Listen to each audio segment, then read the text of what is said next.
All time high लग जाएगा। Tata consumer में सर आज शुरुआत ठीक हुई, उसके बाद एक डिप मारा स्टॉक ने, उसके बाद लोअर लेवल से रिकवरी काफी अच्छी हुई, ऑलमोस्ट हाई के आसपास जाकर ये स्टॉक बंद हुआ।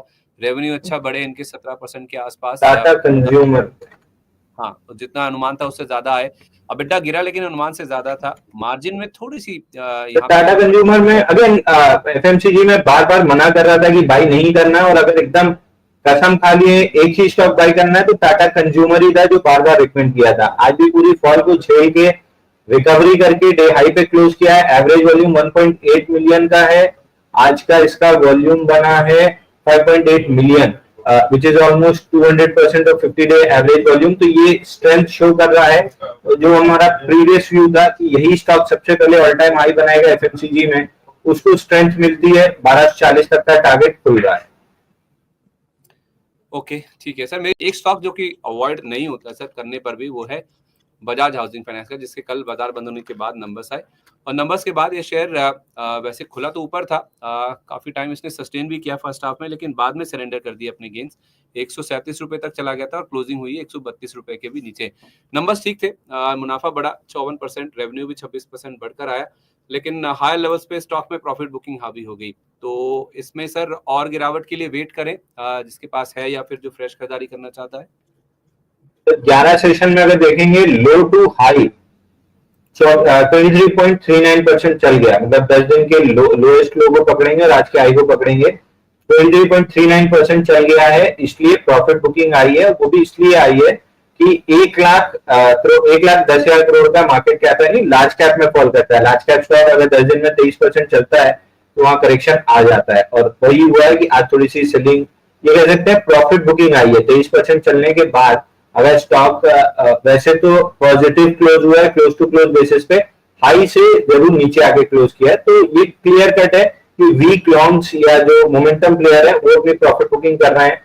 पूरी रैली में जो इंस्टीट्यूशन वॉल्यूम थे या जो स्मार्ट मनी था जिसने एक्यूमुलेट किया था, उसकी कोई सेलिंग देखने के लिए नहीं मिली है। ऑन द डिप्स कहीं भी 128 125 की जोन में मिलता है तो इसको बहुत आराम से बाई करके चल सकते हैं। 120 रुपए का स्टॉप लॉस लगा के, ऊपर में बॉक्स हाई 147.70 है, इसका टारगेट आराम से मिल जाएगा। साथ साथ कुछ दर्शकों के सवाल भी लेने इंपॉर्टेंट है, क्योंकि काफी पेशेंटली कई सारे दर्शक हैं अपने सवाल हमारे साथ शेयर कर चुके हैं, वेट भी कर रहे हैं।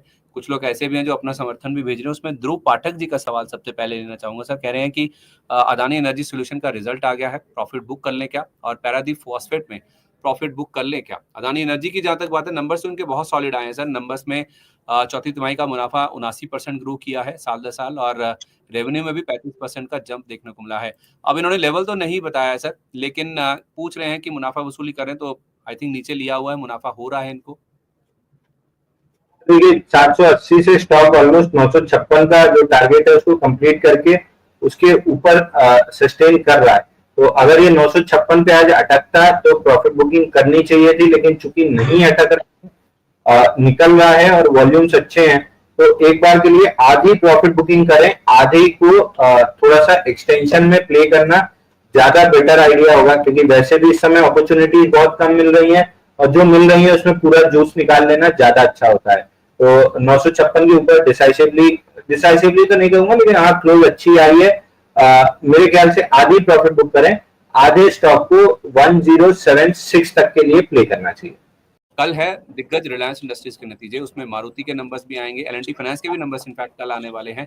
तो सवाल मेरा सर आरआईएल को लेकर है। आज अगर आप देखेंगे तो आई थिंक, अगर मुझे सही याद है, काफी समय के बाद ऐसा हुआ है कि 1300 के ऊपर ये क्लोज हो पाया है। आई डोंट नो अब कितना बड़ा लेवल है टेक्निकली ये। रिलायंस का सर चार्ट क्या बता रहा है रिजल्ट से पहले, कोई अगर व्यू बनाना चाहे? सर मेजर रेजिस्टेंस 1295 का था, उसके ऊपर परसों 4 दिन पहले टेस्ट किया, परसों रिजेक्ट किया, कल उसके ऊपर क्लोज किया, आज भी उसके ऊपर क्लोज किया। तो 1295 अगेन 4 दिन पहले भी जब डिस्कशन हो रहा था तो मैं यही रिपीट कर रहा था कि यहाँ पे सेलिंग नहीं दिख रही है। तो मेरे पास जो पर्सनली लॉन्ग पड़ा हुआ है, मैं 1328 तक के लिए प्ले कर रहा हूँ। तो 1328 अगला मेजर रेजिस्टेंस है। 1328 ये एक स्ट्रक्चर चेंजिंग लेवल है वीकली चार्ट पे विद अ फेल्ड लो। तो अब जब भी 1328.40 या राउंड फिगर 1330 पकड़ लीजिए, अब जब भी 1330 निकलेगा तो उसके बाद वीकली चार्ट पे कोई भी रेजिस्टेंस नहीं है। हियर एंड देयर डेली पे माइनर स्विंग हाई छोटे छोटे हो सकते हैं, बट वीकली पे कोई भी रेजिस्टेंस नहीं है 1533 रुपए 50 पैसे के पहले। अगर अच्छा रिजल्ट आया, गैप अप खुला, 1330 के ऊपर सस्टेन कर गया, तो मैं अपनी पोजीशन को बुक नहीं करूंगा जो मेरे पास लॉन्ग है, मैं 1533 का अगला टारगेट लगा के उसको प्ले करता रहूंगा।